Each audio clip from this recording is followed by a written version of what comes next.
Another day, another vlog. Thank you Lord for this day. Isda pa rin yung lulutuin ko ngayong araw at konting gulay nga para may partner pa rin. Sabi ko naman sa inyo, maraming pangantalbos dito ng kamote at saka itong ang kangkong, kaya naman hanggat meron kakainin natin yan.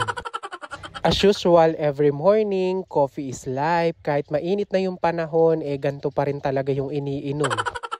At dahil nga medyo napaaga yung gising ko for today's video, ako na ngayon nagsaing at ayan, nagsalang lang ako ng kanin. Bali bumili nga pala ng 1 kilong tilapia yung asawa nga ng kuya ko at ito nga yung almusalin na mga papasok nga sa school. Sakto nga lang yung mga laki nito, mga 5 piraso nga pala to, tapos inasinan ko na din dahil nga ipiprito ko na lang daw. At habang nga nakasalang yung kanin ko, ito, inuubos ko na nga pala itong kaping tinimpla ko kanina. Sa totoo lang, hanggang ngayon yung ubo ko nandito pa rin at yung sipon. Kaya hindi rin ako ganong makapag-upload at makapag-edit.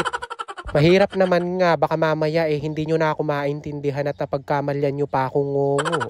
So after ko nga pala makapagkape, sinalang ko na nga din pala itong mga piniprito kong tilapia dahil nga aalmusalin nila to. Tapos yung isa ko nga pamangkin magbabaon, kaya naman kailangan nga maluto to bago pa man nga sila pumasok. Sa pagpiprito nga ng tilapia hindi naman ganong mahirap. Di katulad nga ng bangus talagang malalapnos ka. Meron pa naman kaming kanin lamig at isasangag ko nga yun para yun na lang muna yung almusalin ng mga bata. Tapos nagsalang na din ako ng kanin at sakto nga kumulo na nga din to. Akala ko nga kanina habang nagpiprito ako naubos ko na yung kape ko. Ay, hindi ko pa pala naubos.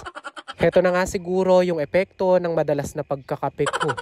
Bali heto, nung maluto na nga yung kabilang side, binaligtad ko na nga pala to at baka masunog pa. Gantong-ganto nga talaga yung gusto kong pagkakaprito ng tilapia, yung tipong ultimong tinik makakain mo sa lutong.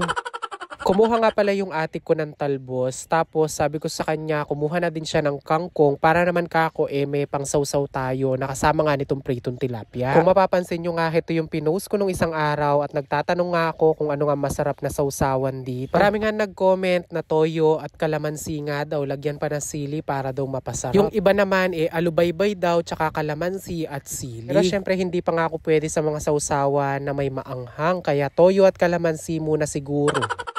Yung talbos at kangkong nilaga ko lang pala yan sa konting tubig, tapos naglagay ako ng konting pampalasa para naman may lasa na rin itong ating mga gulay. Ako kasi hindi naman din ako pihikan sa ulam, basta may gulay pwede na rin naman ako kahit wala ng prito-prito, pero pag meron syempre mapapasarap pa rin yung kain. Sakto naman pagkatapos ko nga pala magluto dumating na nga pala itong mga pamangkin ko at dahil nga may gagawin yung mother niya hinawakan ko na nga muna itong pamangkin ko at ito pinapapak ko nga itong mga kangkong na niluto ko. Hindi ko pa man nasusubo tumitingala na rugo yung pamangkin ko.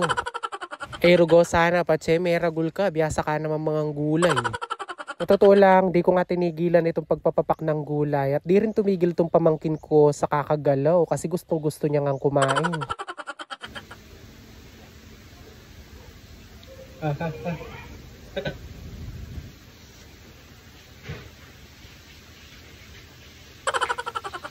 Ang gulay. Ang gulay. Anyway, yun lang muna for today. Kaya naman if you enjoy watching this video, don't forget to like, follow, and share. Babu!